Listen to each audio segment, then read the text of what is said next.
प्रेम से बोलिए शंकर भगवान की जय। हर हर महादेव। देवादिदेव महादेव जी के चरण में प्रणाम करती हूँ, मेरा प्रणाम स्वीकार हो। माता गौरी पार्वती के चरण में प्रणाम करती हूँ, मेरा प्रणाम स्वीकार हो। गणपति ललनमा के चरण में प्रणाम करती हूँ, मेरा प्रणाम स्वीकार हो। सब देवी देवताओं के चरण में प्रणाम करती हूँ, माता और पिताजी के चरण में प्रणाम करती हूँ, मेरा प्रणाम स्वीकार हो। गुरु भाई बहना, मैं एक कथा सुनाने जा रही हूँ, इस कथा को पूरा सुनिए और रहस्य जानिए। हर हर महादेव, घर घर महादेव। गुरु भाई बहना, एक राजा थे और एक रानी थी।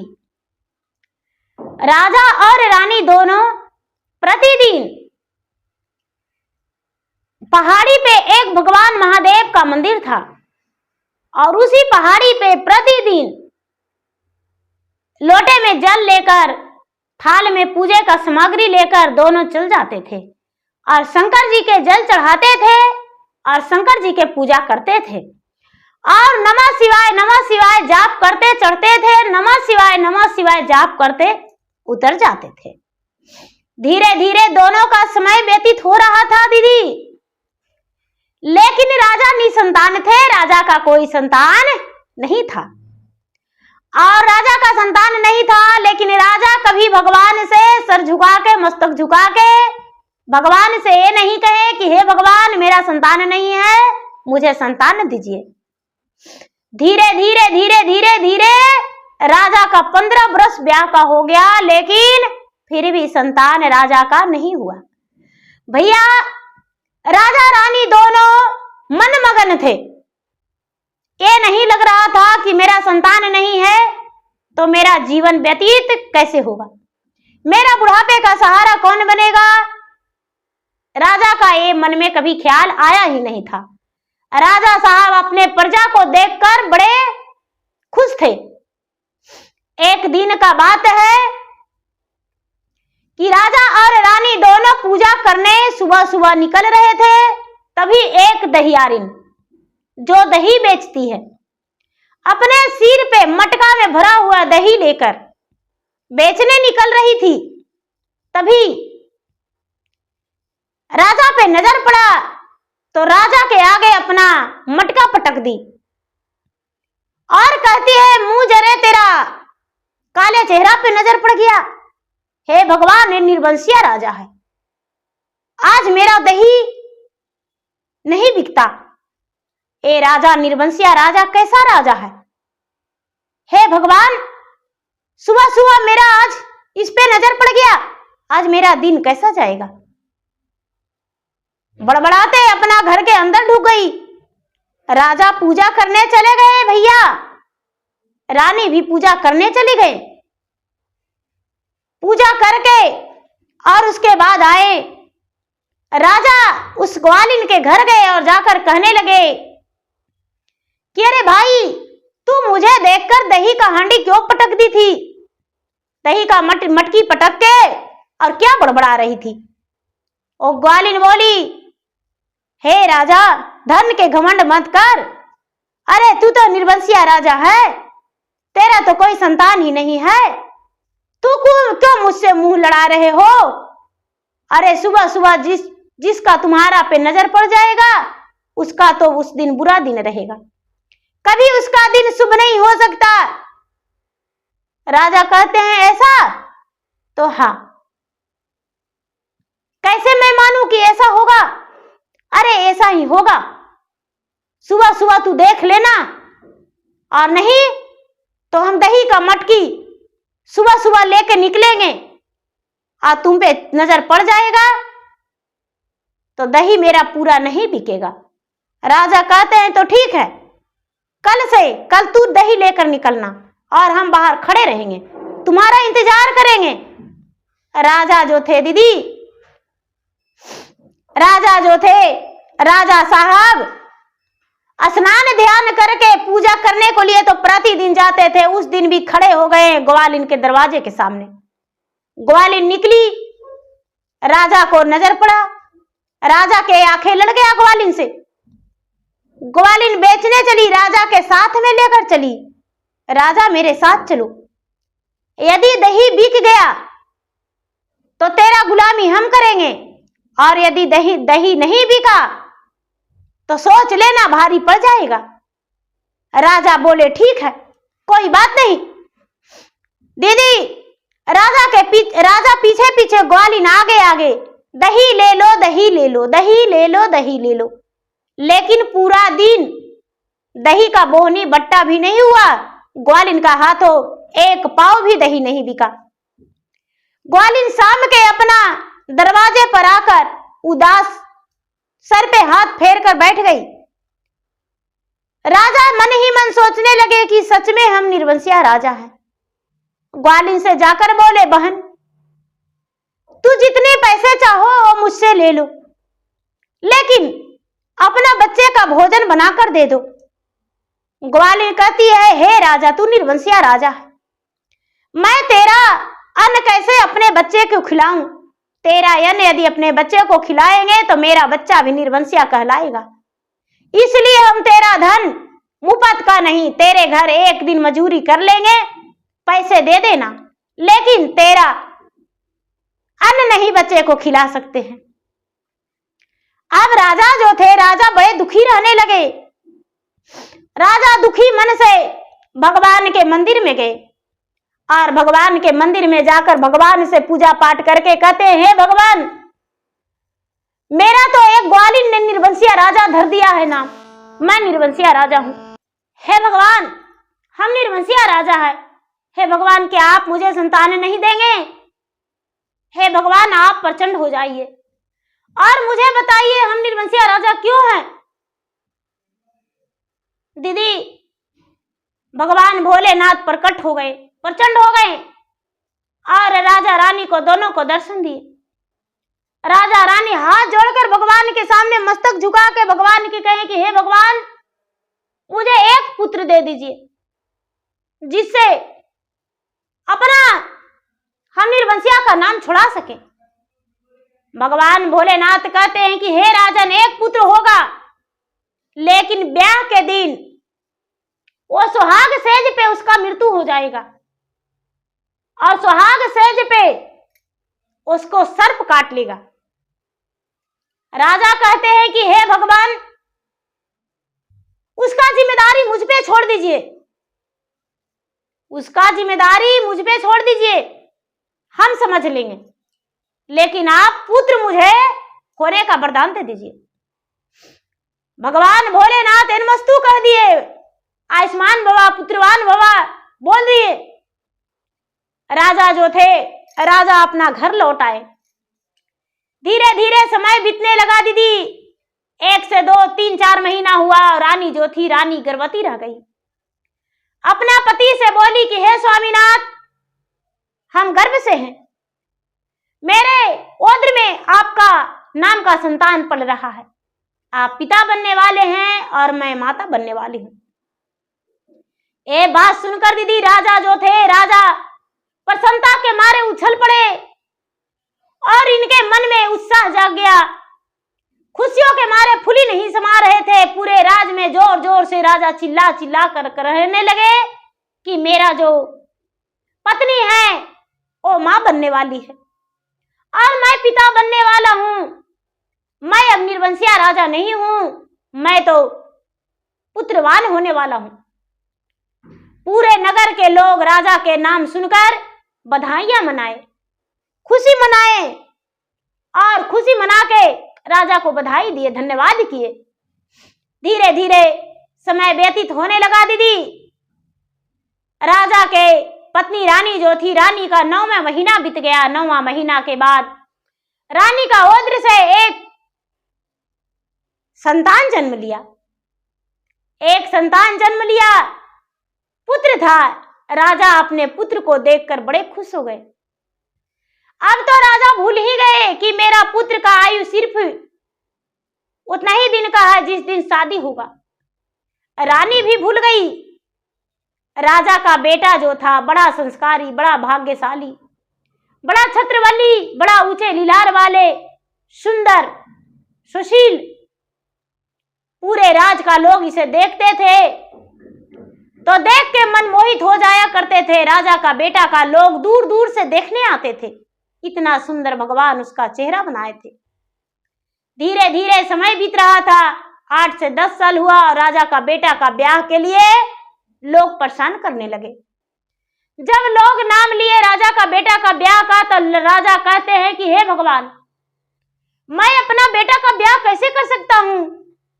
मेरा बेटा का ब्याह होते ही और सुहाग रात के दिन सुहाग सेज पे मेरा बेटा का मृत्यु हो जाएगा। जो रानी है वो कहती है कि नहीं स्वामीनाथ, बेटा का ब्याह तो अवश्य ही करेंगे, बेटा का ब्याह करेंगे, लेकिन बेटा के ब्याह ऐसे नहीं, एक अंचल महल बनवाएंगे जिसमें एक चुट्टी भी पार नहीं होगा, वैसा महल बनवाएंगे। राजा साहब के आदेश के अनुसार घर में काम लग गया अंचल महल बनने के लिए, जिसमें एक चिट्ठी भी पार नहीं होगा। दीदी धीरे धीरे काम लग गया। राजा जो थे दीदी, राजा अपने पत्नी से बोले कि देखो, अब अंचल घर का तो तैयारी हो गया है, घर को प्रतिदिन देखना है जाकर, और जो भी वहां लोग लगे हैं उन्हें अच्छे से समझा देना, जो घर बनेगा उसमें एक चिट्ठी भी नहीं पार हो जाना चाहिए। राजा का घर जो अंचल महल था उसका तैयारी होने लगा। धीरे धीरे धीरे धीरे धीरे धीरे उस घर को बनने में 1 साल से ज्यादा समय लग गया। अब राजा का अंचल महल तैयार हो गया। राजा साहब जो थे उस घर को पन्ना प्लस्तर पेंट सब कुछ करवा दिए। उसके बाद अपने बेटे का ब्याह का ऐलान करा दिए। जब बेटे का ब्याह का ऐलान करा दिए और बेटा पे राजा साहब के बेटा जो राजकुमार था, जिनका आयु उस दिन के लिए था जो कि सुहाग रात में उनका मृत्यु हो जाएगा और उनकी पत्नी विधवा हो जाएगी, वो जब उनका ब्याह का ऐलान हो गया, लोग रिश्तेदार आने लगे अपने कन्या के विवाह के रिश्ता लेकर, लेकिन राजा साहब सत्य किसी को नहीं बताए कि मेरा बेटा का आयु उस दिन तक है जिस दिन शादी होगा। रानी जो थी दिन पर दिन अपने बेटे का सूरत को निहारती थी और लगता था कि हे भगवान, विधाता ने आखिर क्या लिखा है। धीरे धीरे समय बीतने लगा। समय बीतते बीतते बीतते बीतते वो दिन आ गया जो कि राजा का बेटा का ब्याह तय हो गया और बारात सज गया। जब बारात सज गया, बारात लेकर राजा के बेटा अपने ससुराल की ओर चल दिए और उनका राजा का बेटा का ब्याह हो गया। अपने प्यारी सी पत्नी को लेकर अपने घर आ गए। जो रानी थी, रानी अपने बहू को सूरत को देखने लगी और निहारने लगी। जब निहारने लगी कि हे भगवान, मेरी बहू कितनी सुंदर है, आज मेरी बहू जो है विधवा हो जाएगी। बहू जो थी भगवान के भक्त थी, भोलेनाथ के भक्त थी, शिव शिष्या थी, बिना शिव के पूजा किए हुए वो भोजन नहीं करती थी। सास को उदास देखकर बहू ने पांव छूते हुए अपने सास को मुखड़ा निहारते हुए बोली, माँ जी, क्या मुझे देखकर आपको खुशी नहीं हुई? आप क्यों आंसू गिरा रहे हैं? ये बात सुनकर रानी बोली, बहू, ऐसी बात नहीं, मैं भी एक दिन दुल्हन बन के आए थे इस घर में, तो अपने माता पिता को छोड़ आए थे, अपने सारे सगे संबंधियों को छोड़ आए थे और इस घर में मुझे अकेला ही सबके साथ ससुराल वाले के साथ एडजस्ट होना पड़ा था, रहना पड़ा था।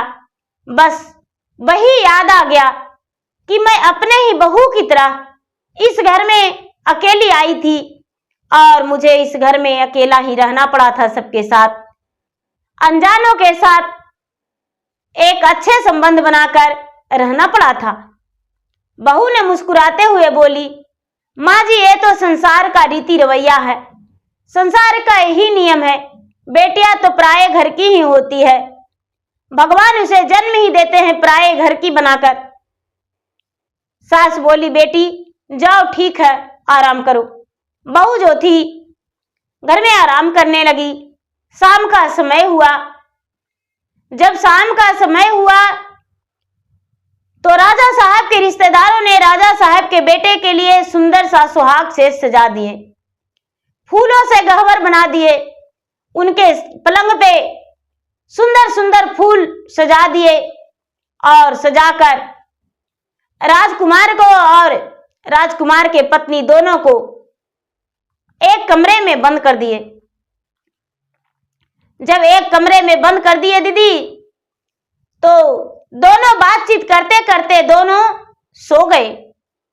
जब दोनों सो गए तो आधी रात हुआ, और आधी रात हुआ तो धर्मराज जी जो हैं वो कहते हैं कि राजा साहब तो एक अंचल महल बनवाए हैं, उस अंचल महल में मैं किसे भेजूं? कौन उस राजकुमार को प्राण को हर लाएगा? हे भगवान, दोनों तो बड़े आराम से सोए हुए हैं। जो धर्मराज जी थे वो शेर को बोले कि क्या तुम राजकुमार को प्राण को हर लाओगे? शेर बोला, नहीं नहीं, उसमें तो 900 पहरेदार लगा हुआ है, मुझे मरना नहीं है, हम नहीं जाएंगे उसको प्राण लाने को लिए। राक्षसों को बोले तो कोई भी नहीं तैयार हुआ। एक छोटी सी पतली सी नागिन थी। नागिन बोली कि हाँ धर्मराज जी, हम उसका प्राण को हरण करके अवश्य ही ले आएंगे। बोले कि ठीक है। दीदी, जब आधी रात हुआ तो नागिन जो थी, विषैली नागिन, जहरीली नागिन, धर्मराज जी के पास से निकल पड़ी और निकल कर जाने लगी। जाते जाते बाहर दरवाजे पे जो पहरेदार था उसका नींद आ गया। नींद आ गया, वहां से आगे बढ़ी। आगे बढ़ने के बाद उससे 9 दरवाजा थी, 9 दरवाजा लांग गई। 10वां दरवाजा में राजकुमार का जो सुहाग सेज कमरा में सजा हुआ था वही था। भगवान से विनती करती है नागिन के, हे भगवान, आप मेरा सहायता कीजिए, जिसमें राजकुमार या राजकुमारी अपने दरवाजा खोल देंगे और मैं उनके कमरे में जाकर बैठ जाएंगे और बैठकर उन्हें डांस लेंगे। इतना ही में राजकुमारी का राजकुमार की पत्नी थी, उन्हें बहुत जोरों से प्यास लग गया और अपने कमरे में पानी ढूंढने लगी। दीदी, होनी कौन जानता है, कर्म में क्या लिखा है कोई नहीं जानता। शायद अभी हम आपको बता रहे हैं, कहानी सुना रहे हैं, थोड़ी देर में मेरा ही मृत्यु हो जाए, कोई नहीं जानता। दीदी, जो रानी थी बेचारी राजकुमारी, उसे प्यास लगा और दरवाजा अपना खोलकर बाहर निकल आई। पानी खुद के तलाश में बाहर निकल आई और नागिन जो थी, नागिन झट से रानी के पलंग पे जाकर बैठ गई। जाके पलंग पे बैठ गई। रानी पानी पीकर और जाकर उसी पलंग पे सो गई। सिरहाना में जाकर नागिन बैठ गई और भगवान से विनती करती है कि हे भगवान, हे धर्मराज जी, ए राजकुमार तो अपना पांव हाथ भी नहीं हिला रहा है, इतना अछड़ मच्छर भेज दीजिए, इतना अछड़ मच्छर भेज दीजिए कि इसको मच्छर काटेगा और ये अपना पांव हाथ हिलाएगा, और पांव हाथ जब हिलाएगा तब मुझ पे अपना हाथ पांव चला देगा और हम इसे दोषी बन के डांस लेंगे। लोग कहते हैं दीदी कि सर्प नहीं काटता है, सांप काटता है, जब उसे हम छेड़ेंगे तभी वो मुझे काटेगा। दीदी, ऐसा ही हुआ, राजकुमार को अछड़ मच्छड़ काटने लगा और राजकुमार अपना हाथ पांव पटकने लगे और उस नागिन पे उनका पांव पड़ गया।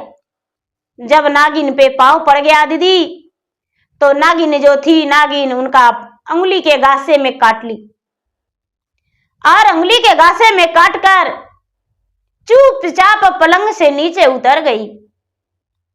पलंग से नीचे उतर गई। सवेरा होते ही बेचारी राजकुमार की पत्नी अपने पति को जगाने लगी, लेकिन पति का तो प्राण पखेरु निकल गया था, सोने का पिंजरा तोड़ दिया था और वहां से निकल चुका था। उनका मुंह से पूरा झाग गिरा हुआ था, उनका हाथ पांव ठंडा पड़ गया था। राजकुमारी तो दंग रह गई और जोर जोर से चीखले चिल्लाने लगी। राजकुमार के माता पिता दौड़ते भागते अपने बेटे और बहू के पास गए और कहने लगे कि क्या हुआ बहू, क्या हुआ, मुझे बताओ। बहू ने तो माता और पिता के हाथ पकड़ के, अपनी यानी सास और ससुर के हाथ पकड़ के और अपने कमरे में ले गए और कहने लगे, पिताजी देखिए ना, ये तो मुझसे बात भी नहीं कर रहे, इनका हाथ पांव ठंडा पड़ गया है, मुंह नीला पड़ गया है, चेहरा जो है उदास है, इनका तो लग रहा है कि शरीर में जान ही नहीं। राजा रानी दोनों रोने बिलखने तड़पने लगे और लोग तरह तरह के सवाल उठाने लगे, कहने लगे कि नहीं, आपकी जो बहू है वो कुलच्छनी है, वो अभागन है, वही अपना पति को आते ही मार डाली।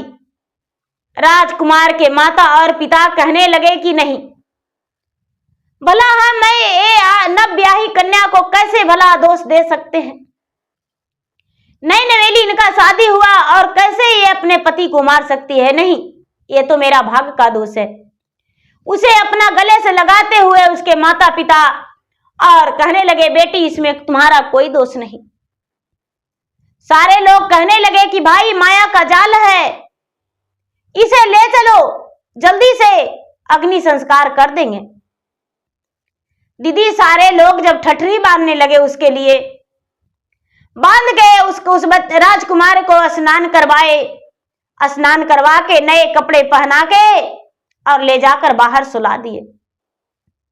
जब बाहर सुला दिए तो बेचारी राजकुमारी है, वो सोचती है कि आखिर मेरा पति का मृत्यु कैसे हुआ, किधर भी तो एक खिड़की नहीं है, मेरे पति को कैसे आखिर मृत्यु हुआ। बेचारी अपना कमरे में इधर उधर ढूंढने लगी, खोजने लगी। तभी नागिन जो है, नागिन बैठी हुई थी पलंग के पीछे नीचे। नागिन को देखकर कहती है बेचारी राजकुमारी कि हे बहन, कब का हम दुश्मन थे जो तू मुझे सुहाग रात में विधवा कर दी। नागिन कहती है,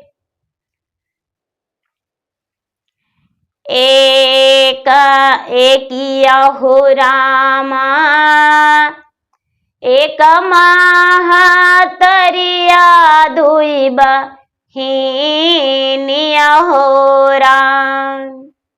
एकिया हो रामा, हम हो नागिनिया तो मानुष तानवा हो राम।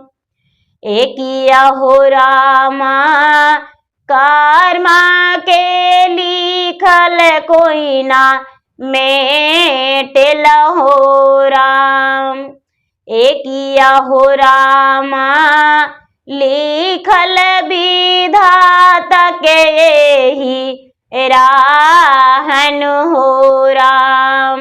एकिया हो रामा, सुनो बहिना बचन मारन हो राम।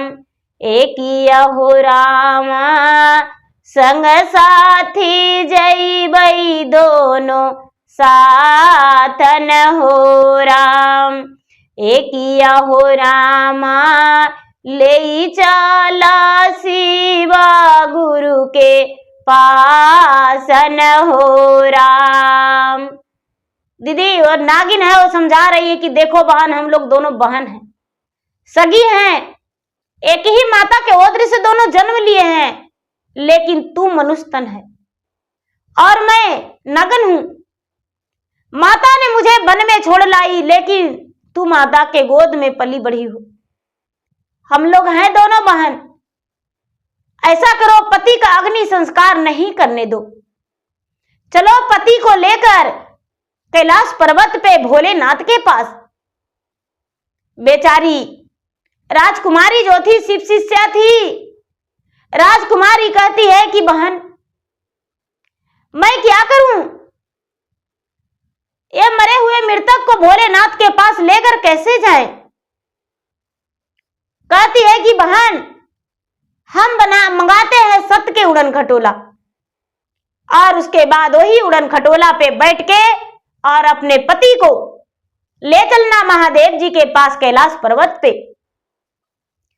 दीदी बेचारी अपने करेजे में पत्थर धर के करेजे पे हिम्मत बांधकर बाहर दरवाजे पर जाकर अपने सास और ससुर के आंसू को पोंछकर कहती है कि पिताजी, माताजी, मेरे गांव वाले, मेरे पति को मसान घाट मत ले जाइए। हम अपने पति को किसी तांत्रिक के पास ले जाएंगे, बीख उतरवाएंगे, मेरे पति को सर्प डांसा है। सारे लोग कहने लगे कि हे राजा साहब, आपकी बहू एक नंबर की डायन है। एक तो पति को प्राण ले ली और दूसरे में कहती है कि अपने पति को तांत्रिक के पास ले जाएंगे, यानी इसका मांस को बकौर नोच के सिझा पका के खाएगी। राजकुमारी जो थी, राजकुमार के पत्नी बोली कि हाँ सत्य में, क्योंकि मेरे पति मर चुके हैं ना, इसीलिए मैं डायन हो गई, मैं कलंकनी हो गई, मैं कुलच्छनी हो गई। लेकिन कोई बात नहीं, आपको जो भी कहना है वो कहते रहिए, हम अपने पति को यहां छोड़ने वाले में से नहीं हैं। जो राजकुमार के माता और पिता थे वो अपने बहू को साथ दे दिए और कहने लगे, बेटी मेरे बेटा को जहां भी ले जाना है ले जाओ, हम भी कहो तो साथ चलते हैं। बहू बोली, नहीं पिताजी, आपके साथ के कोई जरूरत नहीं। सारे लोग शिकवा शिकायत एक काने फुसकी दूसरे से करने लगे। लेकिन दीदी जो राजकुमारी थी, राजकुमार के पत्नी, वो अपना पति को ले कर और उड़न खटोला पे नागिन जो थी, नागिन सत्य के उड़न खटोला मंगवाई। सत्य के उड़न खटोला मंगवा कर उसी पे अपने बहन को बैठाई और बहन के पति के और खुद के बैठ गई। सारे लोग देखते के देखते रह गए। उड़न खटोला उड़ गया और उड़ते उड़ते उड़ते उड़ते उड़ते उड़ते दीदी कैलाश पर्वत पे जा गिरा, जहां भोलेनाथ बैठे थे ध्यान में और मैया पार्वती के संग में। जो नागिन थी, नागिन थोड़ी दूर पहले उड़न खटोला के गिरा दी और अपने बहन के और बहन के पति को एक जगह पे बैठा दी और नागिन चिल्लाती गरजती बिलापती भोलेनाथ के पास चली गई। भोलेनाथ के पास जाकर नागिन जो थी शंकर भगवान के चरण के सामने अपना सर को पटकने लगी। भोलेनाथ तो उस वक्त अपने ध्यान में लगे हुए थे, लेकिन माता पार्वती कहने लगे, हे नागिन, आखिर क्या कारण है जो तू अपने सर को पटक रही हो? नागिन कहती है कि क्या मैं बताऊं, बताने लायक यदि बात रहता तो हम हंसी खुशी बता देते, लेकिन बताने लायक तो बात है ही नहीं। क्या बात है, ये सत्य बोलो। हाँ, ये सत्य है कि मैंने अपने बहन के पति को डांस लिया हूं और मेरा बहन जो है विधवा बन गई। क्या मेरा कोई माफ कर सकता है? शायद मेरा बहन है तो कुछ नहीं कर रही है, लेकिन मैं अपने आप को माफ नहीं करने वाले हूं। भगवान महादेव, आप मेरे बहन के पति को, प्राण को बचा दीजिए। महादेव तो अपने ध्यान में लीन थे, पार्वती उनके ध्यान को तोड़ाए। ध्यान को तोड़ाते हुए बोले कि नागिन कुछ कह रही है। नागिन को बात सुनकर महादेव अपने ध्यान को तोड़कर नागिन से कहने लगे कि नहीं, उसका प्राण नहीं लौट सकता है, उसका प्राण नहीं लौट सकता है। कैसे लौट जाएगा? उसका तो सिर्फ इतना ही दिन का आयु था, सुहाग रात में उसका मृत्यु था, उसका प्राण नहीं लौटेगा। ये बात सुनकर नागिन कहती है कि तो ठीक है भगवान। भगवान भोलेनाथ के चरण के लपेट के अपने शरीर से भगवान के जकड़ के और अपना फन जो था भगवान के सर पे रख दी और कहती है कि हे भगवान, नहीं आपको पैर को छोड़ेंगे और नहीं यहां से हम हटेंगे, अपना प्राण आपके शरीर पे त्याग देंगे। जो बासुकीनाथ थे, भगवान भोलेनाथ के गले में विराजमान थे, वो कहने लगे कि हे भगवान, आप तो देव का देव महादेव है, कालों का काल महाकाल हैं, फिर भी नागिन का आप वरदान क्यों नहीं पुरा रहे हैं? आपको वरदान इसको देना होगा। दीदी, भोलेनाथ बेबस हो गए।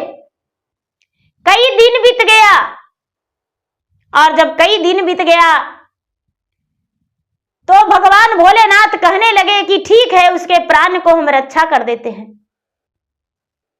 उसका प्राण को लौटा देते हैं। नागिन को बोले कि ठीक है, जाओ, जिस मुख से तुम डांसी हो वही मुख से फिर से जाके 7 बार डांसो, उसका विष जो है शरीर से निकालो, उसका प्राण लौट जाएगा। नागिन जो थी, नागिन जाके राजकुमार के पांव में अंगूठे के बगल में जो डांसी थी वहां पर जाके फिर से बार बार डांसने लगी।